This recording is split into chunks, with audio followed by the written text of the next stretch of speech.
Mon Dieu, je suis bien cadrée du premier coup. Ok, euh, j'ai pas de vlog, mais j'ai envie de faire un maquillage blabla avec vous et faire un dernier make-up avec la Smoke and Mirror de Gloss Gods que on sait que je ne vais pas garder parce que ça n'est pas mes couleurs. Mais bon, on s'est amusé avec. Ça n'est pas grave, ça n'est pas ma préférée. La prochaine, est-ce qu'on voit le dessin? C'est la palette de Chucky et Glamlight. Oui, alors apparemment j'ai un thème. Attention. Retrouvons-nous les mêmes couleurs d'un côté et de l'autre, sauf que lui il y a du bordeaux. C'est la seule différence. Ça va être la prochaine. Des fois, je regarde les trucs, je me dis, j'ai pas réfléchi à mon affaire. Mais ça n'est pas grave. On l'essaiera plus tard. Oui, parce qu'en fait, j'ai reçu pas mal de questions et de commentaires intéressants lors de la vidéo dans laquelle je portais un sari. Et, euh, et je me suis dit, bah, je vais y répondre en une seule vidéo. Comme ça, mais peut-être ça va. Bah, je ne vais pas vous aider parce que c'est des questions sur ma vie, ça n'aide personne. Mais ça va répondre aux questions. Voilà. Je vais commencer avec la couleur Set in Stone. J'ai déjà mis ma base. J'ai remis les ongles et on est parti. Donc, alors, quelqu'un m'a demandé, et si vous avez, by the way, je continue, si vous avez des questions, n'hésitez pas à les mettre en commentaire. Je pourrais y revenir dans une prochaine vidéo. C'est juste que je pense jamais que ma vie intéresse vraiment les gens. C'est pour ça que je reste souvent en surface, parce que je me dis, mais ils me connaissent pas, ils en ont rien à fiche que ce que j'ai fait dans ma vie. Et je suis là pour parler de moi, je trouve ça un peu bon, un peu égocentrique. Mes parents m'ont dit que j'étais un peu égocentrique, ok. Si j'étais pas un peu égocentrique, je serais pas sur YouTube en train de parler de ma fille. On est d'accord. Ni de présenter mes affaires.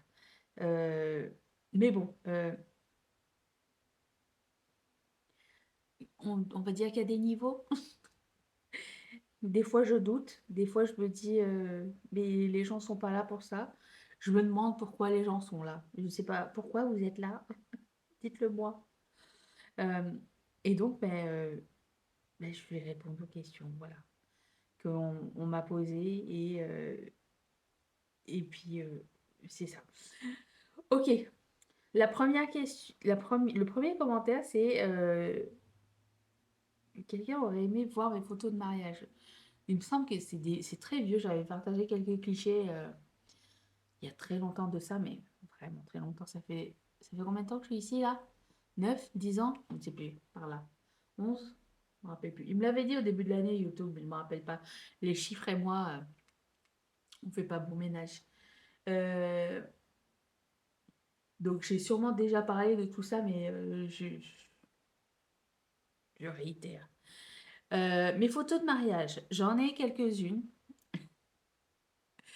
J'ai pas des photos de la veille du mariage, là où j'ai fait le henné, le henna party. Parce que en fait, je savais pas qu'il fallait que j'ai un photographe parce que c'était pas c'était comme un mariage avant le mariage et j'avais pas prévu l'affaire. Moi, je pensais que c'était un dîner et aîné et voilà, mais non, mes parents ont organisé ça en grand. Donc, j'étais pas prête. Le sari, d'ailleurs, c'est eux qui me l'avaient acheté parce qu'ils trouvaient que celui que moi j'avais acheté était trop simple. Donc, c'était pour cet événement-là, je pense que j'ai une photo qui traîne quelque part. Mais le reste, c'est les photos des gens. J'ai une photo physique. Mais à l'époque, en 2013, on avait des téléphones. Moi, j'avais un 3G. Ça faisait pas les meilleures photos. Mais bon. Euh, il me semble qu'il y avait un hashtag pour mon mariage. les gens s'étaient servis du hashtag et avaient publié les photos. Et je me rappelle plus c'est quoi le hashtag, sinon j'aurais cherché. Mais il n'y avait pas les photos du Mendy Party. Donc, nous, on dit Mendy, il y en a qui disent Elena, mais nous, on dit Mendy, ok? Euh, donc, j'ai pas de photo pour ça. Mais j'ai la photo de ce que ça a donné sur mes mains. Je vais la mettre quelque part. Peut-être même sur moi. Euh, Ça a duré mais des heures et des heures. En plus, il faut que tu gardes la pâte toute la nuit. Parce que plus tu la gardes longtemps, plus c'est foncé. Et j'étais trop contente. Après ça, ils ont voulu me faire les pieds, mais ça faisait déjà 3 heures que j'étais là, j'en pouvais plus. J'ai dit non, c'est bon. Tu peux pas boire, tu peux pas manger parce que tes mains elles sont pleines de pâte. Donc tes demoiselles d'honneur, elles te font manger. J'avais une demoiselle d'honneur qui partait me chercher du whisky. Qui partait me chercher du whisky, me disait, tiens, cousine, j'ai pensé à toi. Ça, j'ai trouvé ça très drôle. Bref, donc j'ai pas vraiment beaucoup de photos de cette partie-là. Mais j'ai des photos de la journée du mariage dans laquelle j'avais une robe traditionnelle. Je vais vous en montrer deux ou trois. Et je voulais la robe cupcake. C'était mon rêve. Je voulais la robe cupcake. Trouver une robe quand t'es taille plus, c'est pas évident. On a fini par trouver. Ou alors ils te mettent des robes droites et tristounettes. Mais bon, j'ai fini par trouver. C'est la robe de ma vie. Elle était trop belle. Euh, Fun fact. J'ai plusieurs fun facts, mais là, fun fact pas fun. Déjà, je prends la couleur qui s'appelle Smoky. Euh, Faites attention quand vous engagez les photographes, ok? Parce que moi, j'ai une copine qui m'a dit, je peux te faire tes photos. Et comme c'était une copine, je me suis dit, ben, et qu'elle est photographe, je me suis dit, ok, génial, je vais prendre toi. Euh, Au final, elle est venue au mariage sans flash. Donc, j'ai pas de photos de la soirée qui ne soient pas floues. Voilà. Donc, j'étais un peu deg. Les photos de la mairie et tout ça, c'était bien. Mais disons qu'elle n'était pas très préparée et ça m'a un peu fait chier. Donc, juste si les photos sont des choses que vous prenez au sérieux et qui sont très chères à vous, je vous dirais, faites gaffe. Moi, personnellement, je ne suis pas la personne qui va retourner voir les photos très souvent. D'ailleurs, hier, quand j'ai fait mes recherches pour cette vidéo et que j'ai recherché mes photos, euh, j'ai dit à Mathieu, j'ai dit, je pense que j'ai pas vu les photos depuis qu'on les a eues, genre 2013. Je les ai pas vues. Donc, je garde le souvenir. J'ai pas vraiment besoin de la photo. Je ne suis pas du style à afficher des photos de mariage non plus. J'aime pas ça en fait. En gros, j'aime pas les photos de mariage. Je trouve ça un peu trop, un peu gnangnan. C'est mon avis. Et j'aime pas les photos, tu sais, les photos de femmes enceintes là. C'est du même acabit là, tu sais, les trucs trop posés. Voilà, j'aime pas les trucs trop posés. Donc j'avais dit à la photographe, prends des candid moments, des moments pas posés, parce que moi c'est ce que je préfère. Euh, Elle l'a fait, ça c'était cool.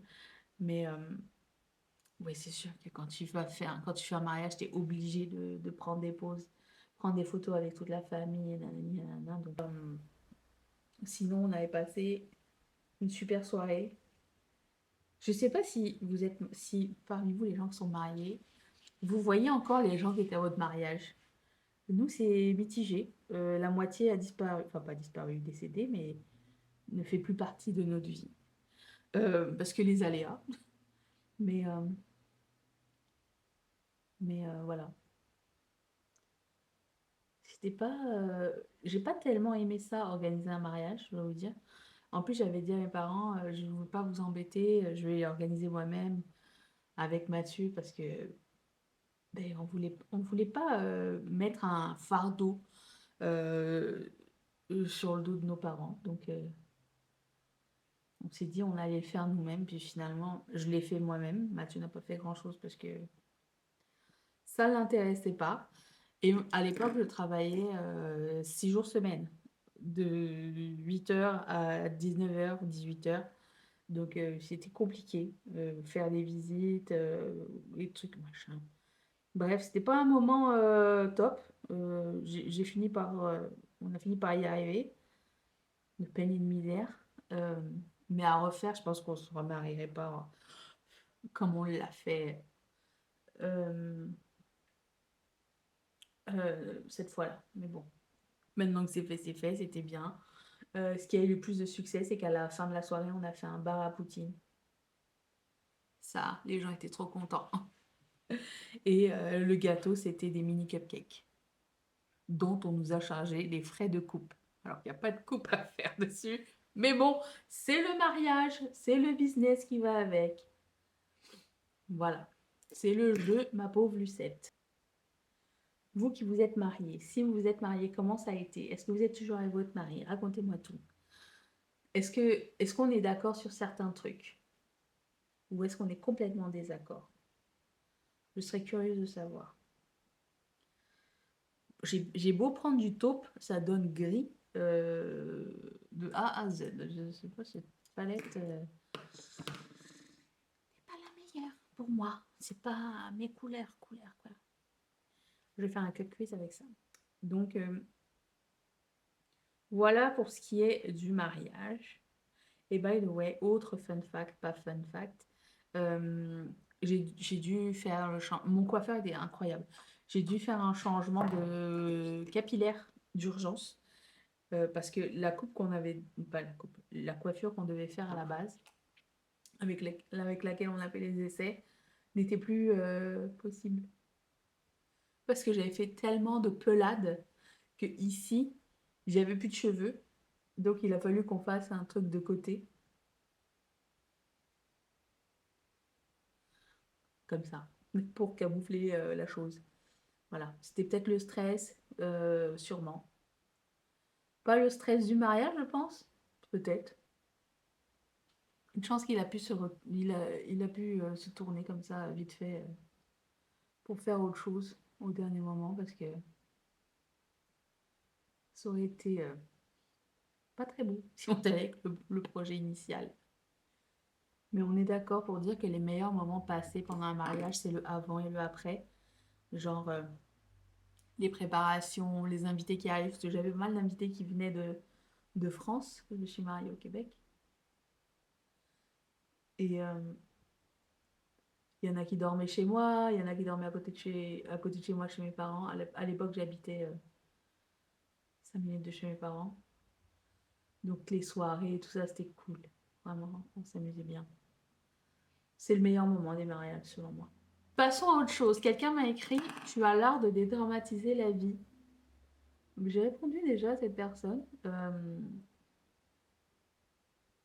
Euh, c'est pas quelque chose que je voulais faire à la base. Je pense que c'est un mécanisme de défense. Parce que si je me laisse bouffer par les obstacles de la vie, je serai très malheureuse. Voilà, et je refuse. Donc, je me mets en position de force face aux embrouilles qui arrivent. Et je me dis qu'il peut y avoir pire. Et j'essaye de tirer une leçon de ce qui s'est passé parce que je ne peux pas vivre. Je prends la couleur qui s'appelle rock solide. Je ne peux pas vivre. Oh, c'est beau cette couleur. Dans la tristesse et le stress, surtout. Euh, Parce qu'en fait, le truc, c'est que ça fait que très peu de temps que j'ai des amis, meilleurs amis et amis, avec qui je peux partager les choses comme ça de la vie. Et Mathieu, bien sûr. Euh, mais j'ai toujours peur de, quand il s'agit de ma famille ou de Mathieu, par exemple, Mathieu et ma famille aussi, hein, mais j'ai toujours peur de donner de l'inquiétude euh, et à mes parents, ma soeur ou Mathieu, tu vois. Et Du coup, je préfère pas en parler et j'intériorise euh, les, bah, les coups durs, quoi. Enfin, durs. Oui, on a le droit d'avoir des coups durs. On peut appeler ça un coup dur. Je les intériorise dans le sens où j'ai pas envie de les embêter avec ça et j'ai pas envie qu'ils s'inquiètent pour moi. Voilà. Donc, c'est pour ça que j'en parle pas tellement avec eux. Euh, je devrais, mais j'ai des amis maintenant. Et maintenant, je peux partager les choses avec elles. Euh, si ça va pas, si j'ai des questions, si je suis énervée, si j'ai besoin de me défouler sur quelque chose, ben, je sais que je peux parler à des gens. Euh, Malheureusement, c'est pas des choses qu'on peut faire sur les réseaux sociaux parce que tu sais pas l'intention des gens. Ah, la majorité des... Moi, j'ai eu la chance parce que j'ai une communauté incroyable et la majorité de ma communauté est vraiment bienveillante. Donc ça va, mais il y aura toujours quelqu'un pour venir te dire que ben, c'était pas une bonne idée. Et, euh, et je pense aussi que ben, peut-être ça n'intéresse pas tout le monde de savoir quand ça va pas, tu vois. Donc je sais plus d'où est venu ce que j'ai écrit sur mon papier parce que j'ai pris des notes. Des fois j'oublie, je prends des notes. Euh, je sais plus qui m'a dit quoi, mais j'ai écrit que j'étais devenue adulte trop vite. On est tous devenus adultes trop vite, hein. Surtout quand on est né dans les années 80, j'ai l'impression que c'était peut-être par rapport aux photos où j'avais l'air plus vieille à l'époque que maintenant. Rappelons-nous. Euh, j'ai pas eu le temps j'ai l'impression que j'ai pas eu le temps de grandir. J'ai l'impression que je suis passée très vite de enfant, genre quasiment bébé, 1 an, 2 ans, disons, jusqu'à ce que je puisse parler et comprendre ce qui se passe, disons, jusqu'à 7 ans. Et de 7 ans, je suis passée directement à adulte. C'est l'impression que j'ai, hein. C'est peut-être pas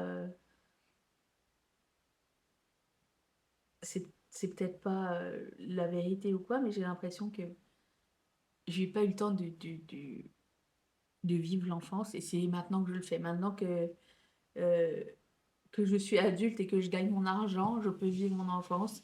Et j'ai l'impression qu'on est pas mal beaucoup dans ce cas-là. J'ai l'impression qu'il y a beaucoup de gens qui sont nés dans les années 80, début des années 90, surtout, qui vivent comme ça.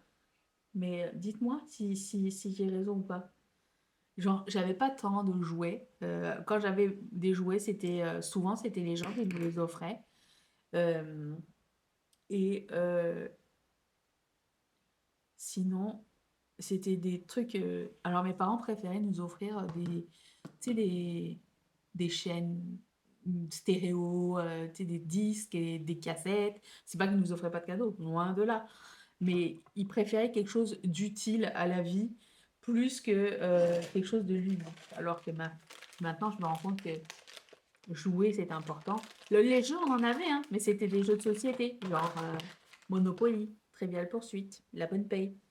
Euh, et du coup, ben, étant donné que on n'était que deux avec ma sœur et qu'elle n'aimait pas tellement jouer, me suis réfugiée dans la télé.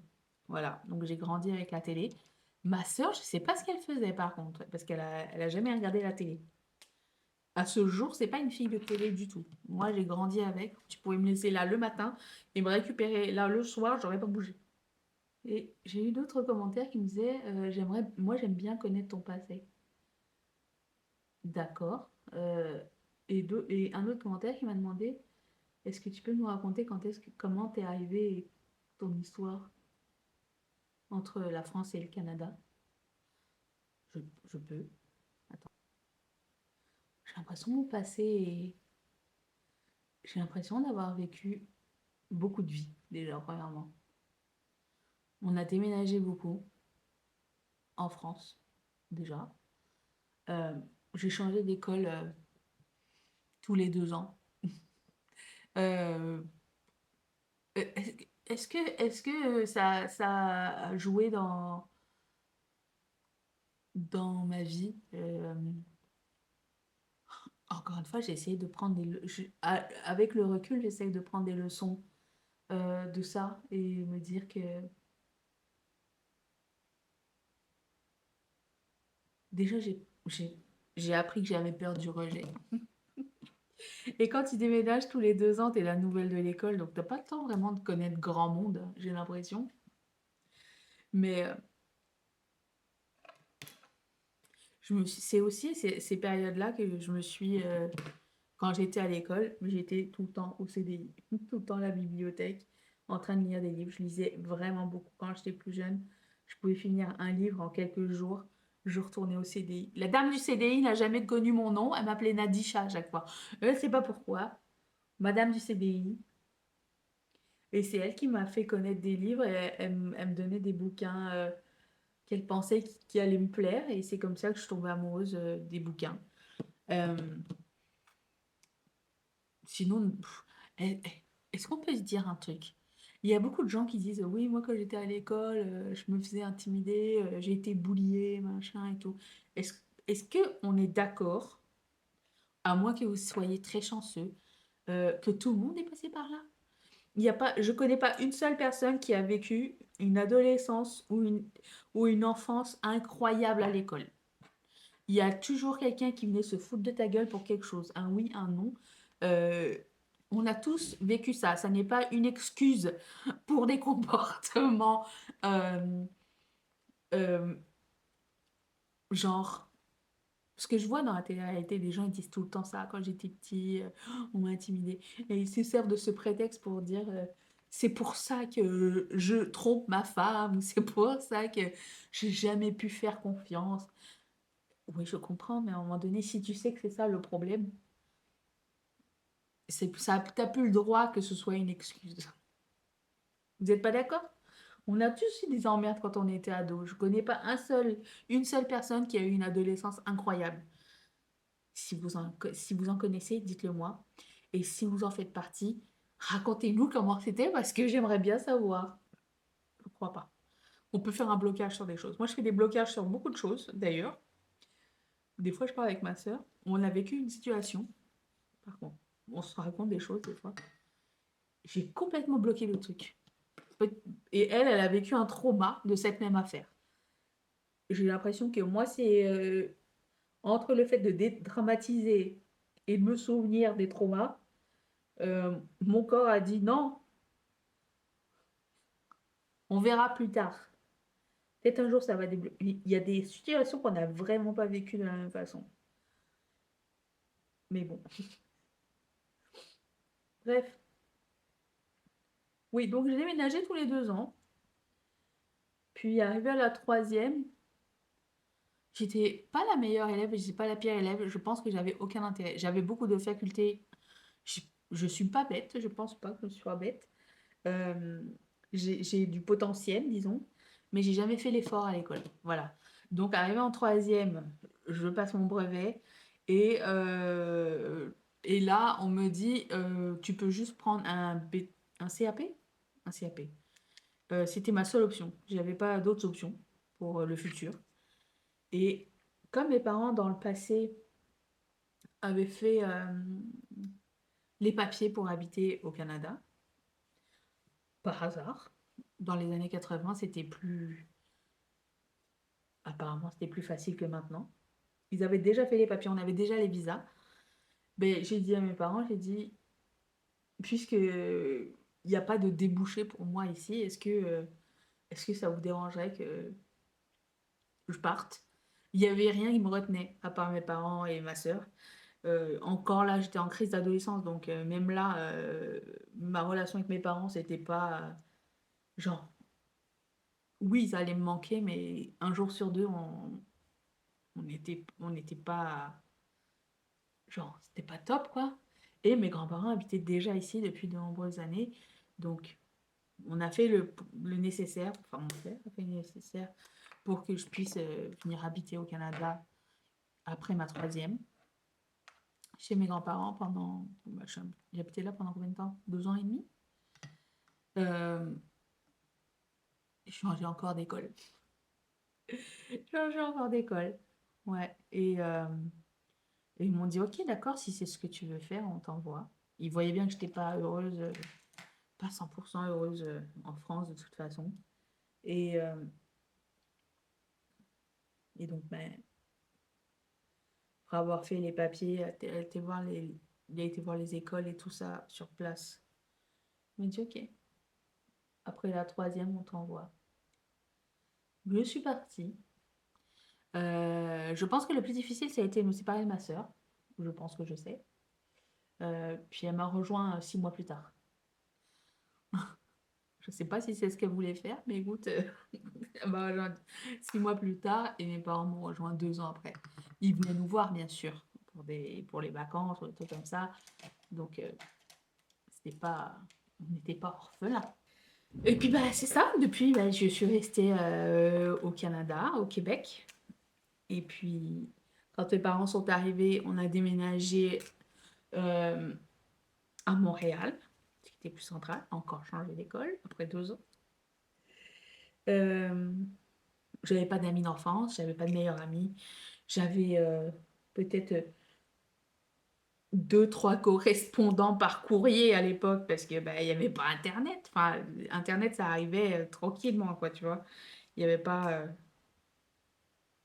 C'est ça. Il y avait pas tout ce qu'on a aujourd'hui. Il n'y avait pas Instagram, il n'y avait pas les téléphones, il y avait rien. En gros. Donc j'ai passé ce temps-là et là j'ai découvert Internet en fin des années 90 et j'ai plus lâché Internet depuis. J'allais sur des chatrooms et j'allais discuter avec des gens qui sont devenus mes amis, dont Aline à l'époque. Euh, En fait, j'étais amie avec son frère et des fois elle arrivait sur le chat et puis ben, parfois on papotait. Et quand je suis allée en France pour des vacances à un moment donné, j'ai vu tous mes amis de chatroom. Ils sont venus me chercher à l'aéroport. Et je suis allée ben, chez les amis et tout ça. Et écoute, je sais pas si je le ferai aujourd'hui, mais écoute, j'avais aussi de la famille en France, donc je faisais un, un peu la visite de tous. Mais ouais, j'ai créé des amitiés. J'avais rencontré un copain qui était après ça devenu mon fiancé. Euh, pour lequel j'ai quitté après le Canada pour le rejoindre en France. Et on s'était fiancés, on allait se marier, puis quelques mois avant le mariage, mais ça n'a pas fonctionné. Donc je suis retournée au Québec et depuis, je n'ai pas bougé. Je pense que c'est la période la plus stable. Quoique j'ai déménagé quand même très souvent au Québec même, mais j'ai commencé à travailler pour mon père et pendant une vingtaine d'années. Puis après ça, j'ai tout lâché pour devenir youtubeuse et ensuite lancer Ketchup Fantasy. C'était grosso merdo, c'était ça.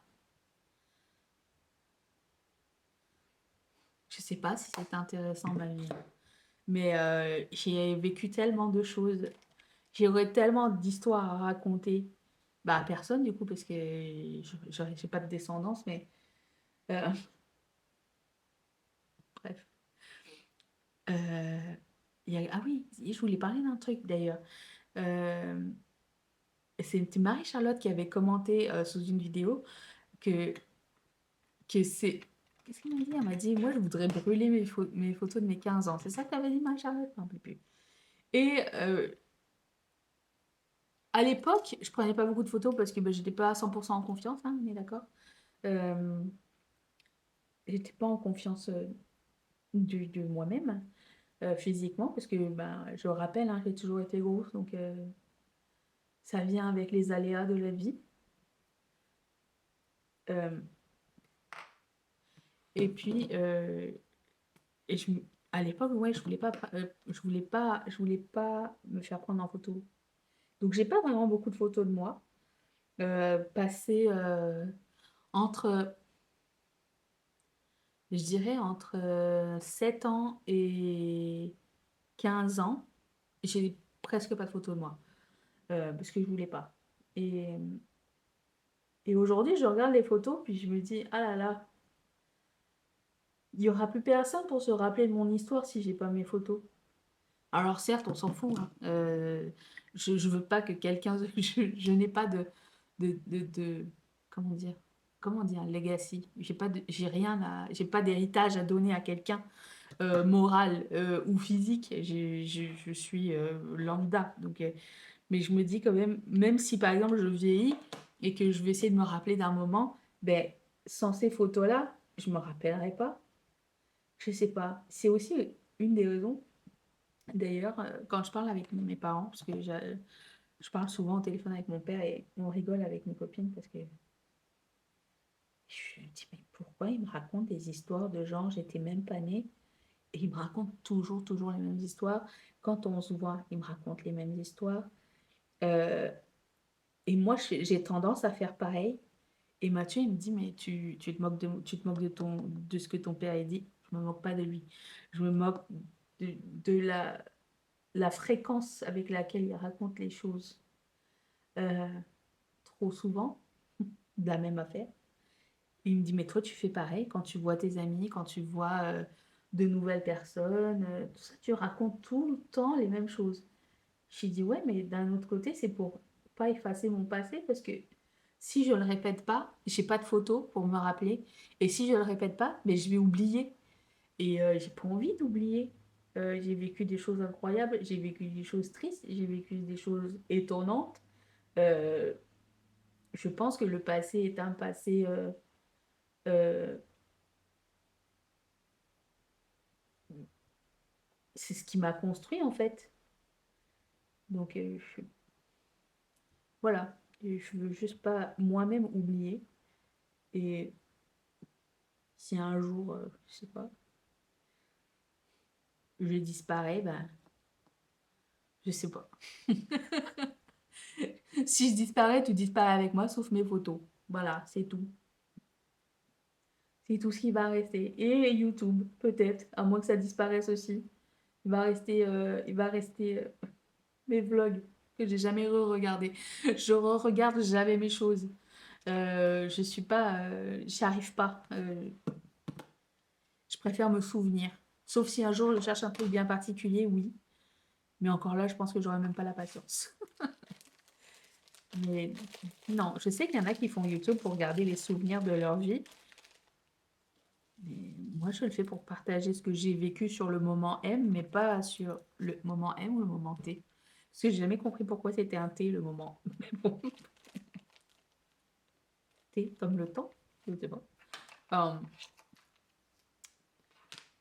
ouais, voilà, Je veux pas effacer mon passé. J'ai pas eu, je pense pas que j'ai été malheureuse dans la vie. J'ai vécu des choses comme tout le monde. Euh, mais j'en tire des leçons plus que je me lamente sur ce qui m'est arrivé. Je préfère avoir plus cette option, cette vision des choses. Sinon, tu t'en sors pas si tu restes dans le passé tout le temps. Je sais pas.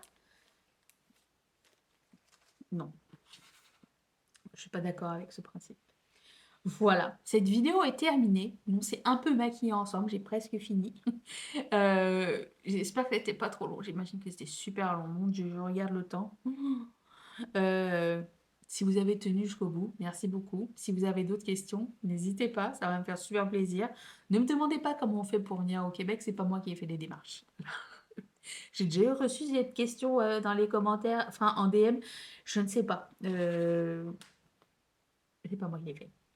Voilà. Et puis, ben, je vous retrouve mardi si tout va bien. Et je vous fais d'énormes bisous.